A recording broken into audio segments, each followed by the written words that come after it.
What if the most important question in philosophy is also the one people almost never ask? For centuries, philosophers debated truth, knowledge, science, and morality. Yet one German thinker believed they had forgotten the most basic question of all. What does it actually mean to exist? Martin Heidegger built his entire philosophy around this strange and unsettling idea, arguing that modern life had slowly distracted humanity from understanding its own existence. His work would become some of the most influential and controversial philosophy of the 20th century. Martin Heidegger was born in 1889 in the small town of Meschkirch in southern Germany, a quiet place surrounded by forests, farms, and narrow streets that reflected the slower rhythm of rural European life at the end of the 19th century. His father worked as a craftsman and also served as a caretaker for the local Catholic Church. The church stood at the center of the town's spiritual and cultural life, and the young boy grew up closely connected to its rituals, traditions, and atmosphere of quiet reflection. From an early age, he became familiar with religious practices, the language of theology, and the idea that human life must be understood within a larger spiritual framework. As a child, he showed strong intellectual curiosity and an ability to focus deeply on ideas. His early education took place within Catholic institutions, and for a time it appeared that his future might lead toward the priesthood. The path seemed natural given his upbringing and the expectations of those around him. Studying theology introduced him to questions about the nature of existence, faith, and the meaning of human life. Yet even during these early studies, he found himself drawn not only to religious doctrine, but also to deeper philosophical questions about what it means for something to exist at all. Eventually, his academic path shifted from theology toward philosophy. This transition opened the door to a broader intellectual world that included some of the most influential thinkers in European history. At the University of Freiburg, he began studying philosophy with intense dedication. There he encountered the work of philosophers who had attempted to analyze human experience and consciousness with great precision. Among these influences was the philosophical method known as phenomenology, developed by Edmund Husserl. Phenomenology sought to examine human experience as it appears in consciousness before it becomes shaped by scientific theories or abstract assumptions. Instead of asking distant theoretical questions about the universe, phenomenology encouraged philosophers to examine how the world is actually experienced by human beings. Husserl believed that by carefully analyzing experience itself, philosophers could uncover fundamental structures that shape how reality appears to us. This approach fascinated the young student. It offered a way to investigate the nature of existence without relying solely on traditional metaphysical speculation. Yet as he continued studying these ideas, he began to feel that an even more fundamental question had been neglected throughout much of Western philosophy. Philosophers for centuries had asked questions about knowledge, truth, morality, and the structure of reality. But he began to suspect that an even deeper issue had been overlooked. Before asking what we know or how we know it, we must first ask a more basic question. What does it mean to be? What does it mean for something to exist at all? This question about being itself became the central focus of his philosophical work. The word being might appear simple at first glance, yet when examined carefully, it reveals a surprising complexity. Human beings constantly use words such as is, exists, or being without usually pausing to consider what these terms actually mean. According to his view, Western philosophy had gradually forgotten to investigate this fundamental question. Rather than treating existence as an obvious background assumption, he wanted to place the question of being at the very center of philosophical inquiry. Understanding existence, he believed, required examining the unique way human beings encounter the world. Unlike objects such as stones or trees, human beings possess an awareness of their own existence. We do not simply exist. We also question what our existence means. To describe this distinctive human condition, he introduced a concept that would become one of the most famous and challenging ideas in 20th century philosophy. He used the German word Dasein, which can be roughly translated as being there. The term refers to human existence understood as a being that is aware of itself and its place within the world. Dasein does not stand outside the world observing it from a distance. Instead, human beings are always already immersed in a network of relationships, activities, and meanings. We live among other people, use tools, pursue goals, and interpret the world through our everyday experiences. Our existence is not detached or abstract, but deeply involved with the world around us. This insight led him to challenge the traditional philosophical view that the mind stands apart from the world as a detached observer. According to his analysis, human existence is fundamentally engaged with the environment in which it lives. When a carpenter uses a hammer, for example, the tool does not appear merely as an object being studied. It becomes part of the activity of building, integrated into the practical world of work and purpose. Through these kinds of observations, he began constructing a new approach to understanding human existence.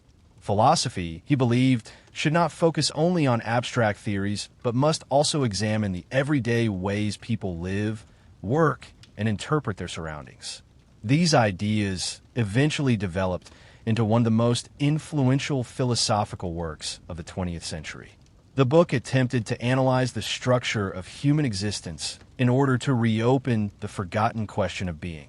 It explored how individuals experience time, anxiety, responsibility, and the awareness that life is limited by death.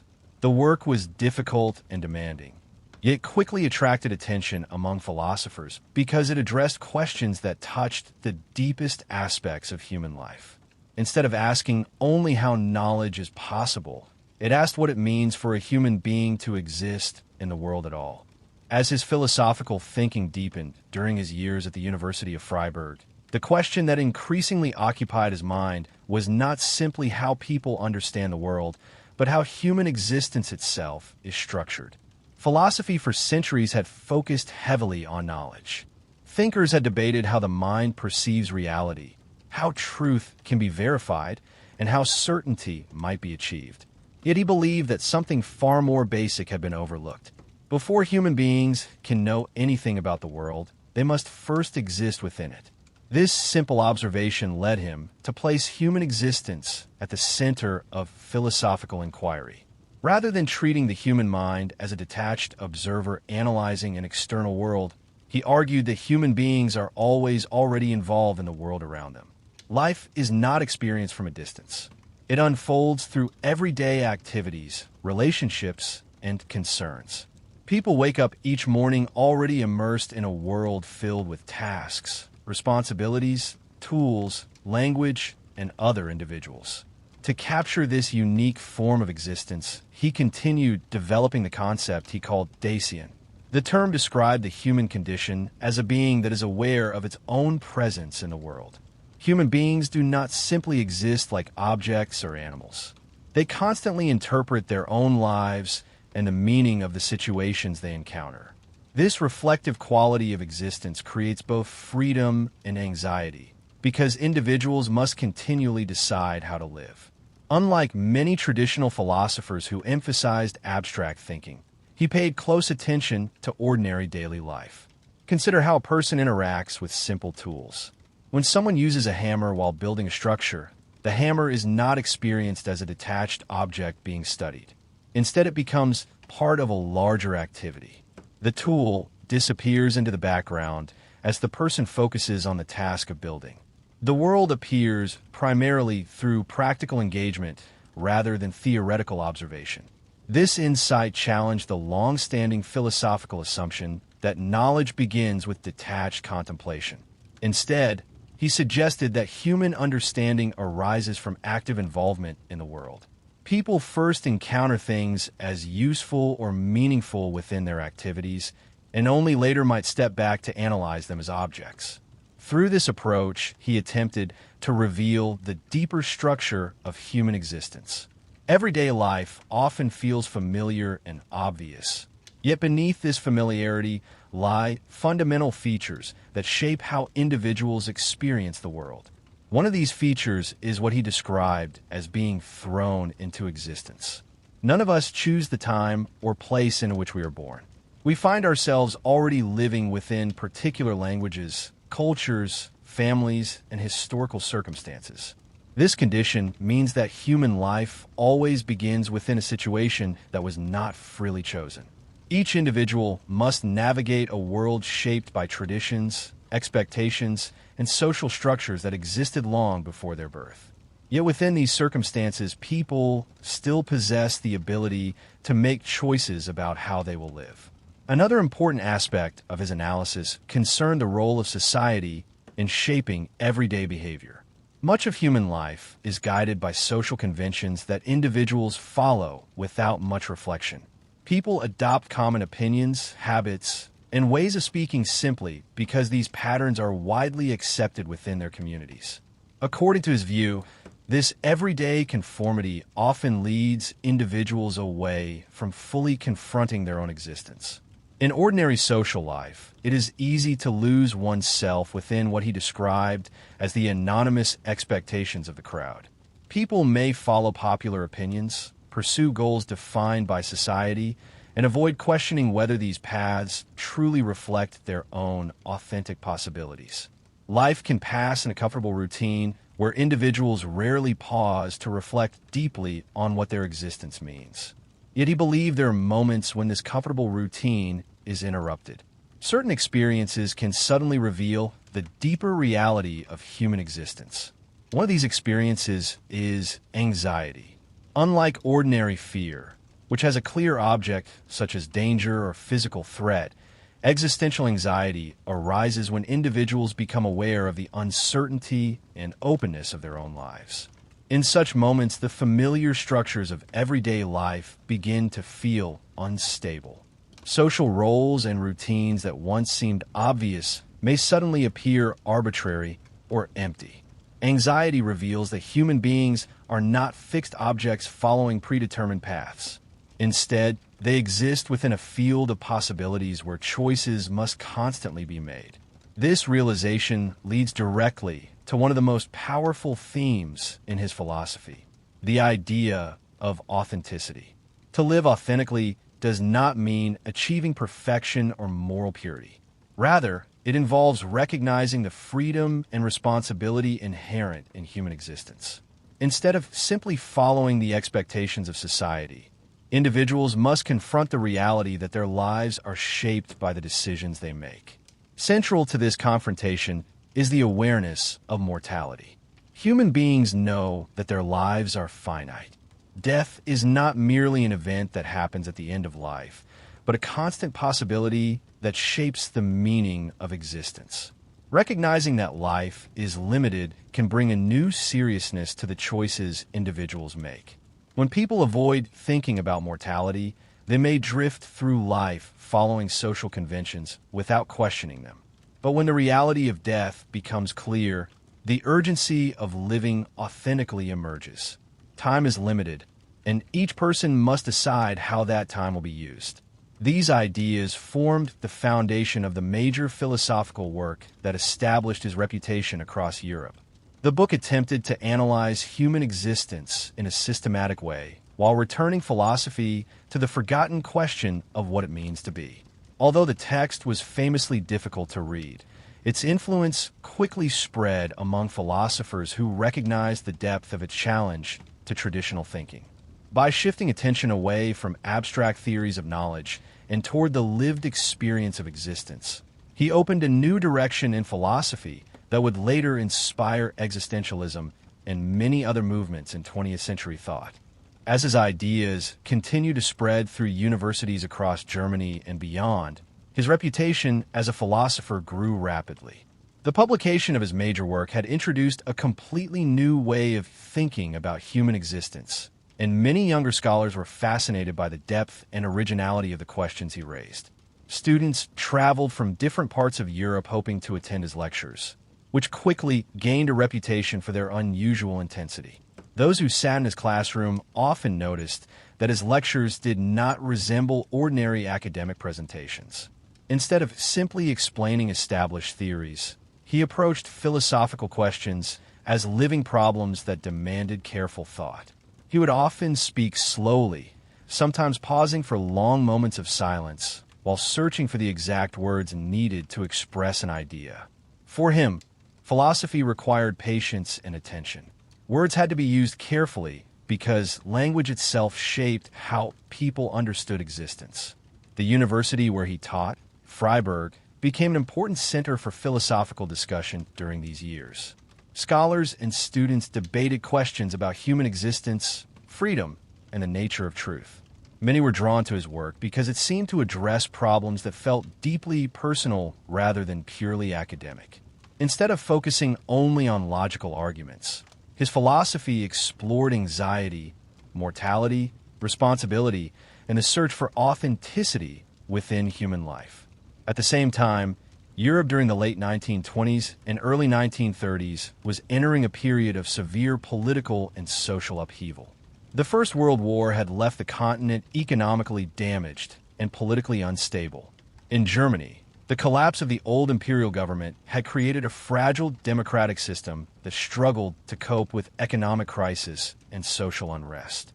Unemployment was widespread, political parties were deeply divided, and many people felt that the country had lost its direction.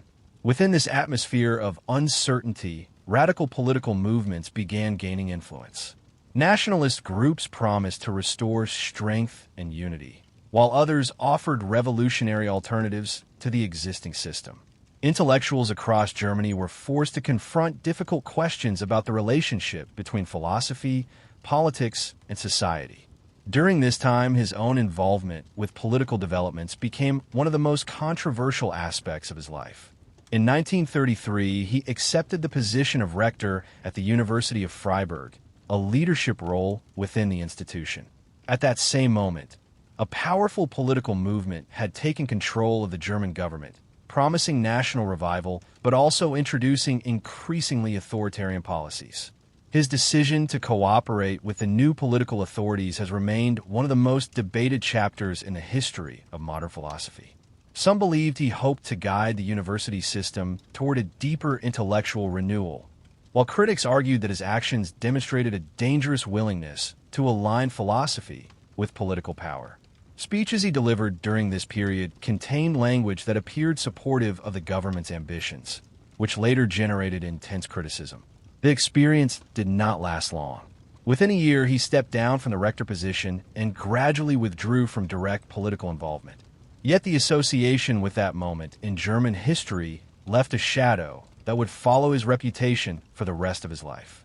Scholars and historians would continue debating whether his philosophy itself contained ideas that could be connected to the political climate of the time. Despite these controversies, he continued developing his philosophical work. His later thinking began shifting away from the earlier focus on human existence alone and toward a broader exploration of language, technology, and the history of Western thought. The question of being that had first motivated his work remained central, but now he examined how different historical periods had understood existence in different ways. According to this later perspective, Western civilization had gradually moved toward a way of thinking that treated the world primarily as a collection of objects to be controlled and used. Modern technology represented the most powerful expression of this attitude. Machines, industrial systems, and scientific methods allowed humans to manipulate nature on an unprecedented scale. While these developments brought enormous practical benefits, they also carried a hidden danger. The danger, he believed, was that people might begin viewing everything in the world solely as a resource to be exploited. Forests could be seen only as timber, rivers only as energy sources, and even human beings could be reduced to economic functions within technological systems. When existence is understood purely in terms of efficiency and control, deeper questions about meaning and purpose may be forgotten. His later writings explore the idea that philosophy must help reveal these hidden assumptions about how humans relate to the world. Rather than rejecting technology outright, he urged people to reflect more carefully on the mindset that modern technological society encourages. The problem was not simply the existence of machines, but the possibility that human thinking itself might become limited by a purely technical view of reality. During these years, his writing style became increasingly reflective and poetic. Instead of presenting systematic arguments, he often turned to meditations on language, art, and poetry as ways of uncovering forgotten dimensions of human experience.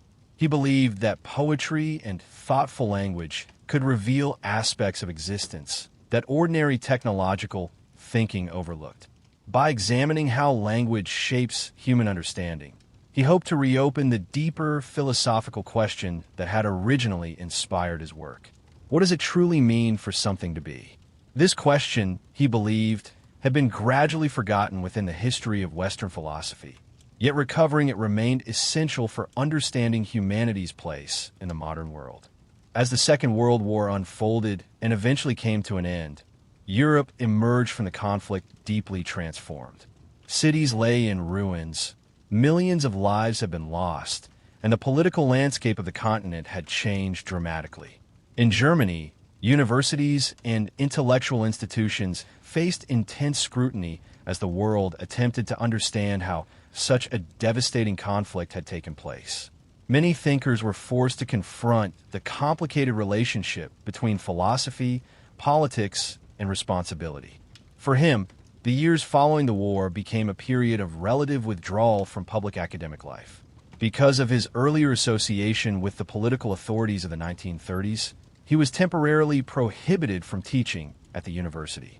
This restriction meant that for several years, he could not formally return to the academic role that had once placed him at the center of philosophical debate in Europe.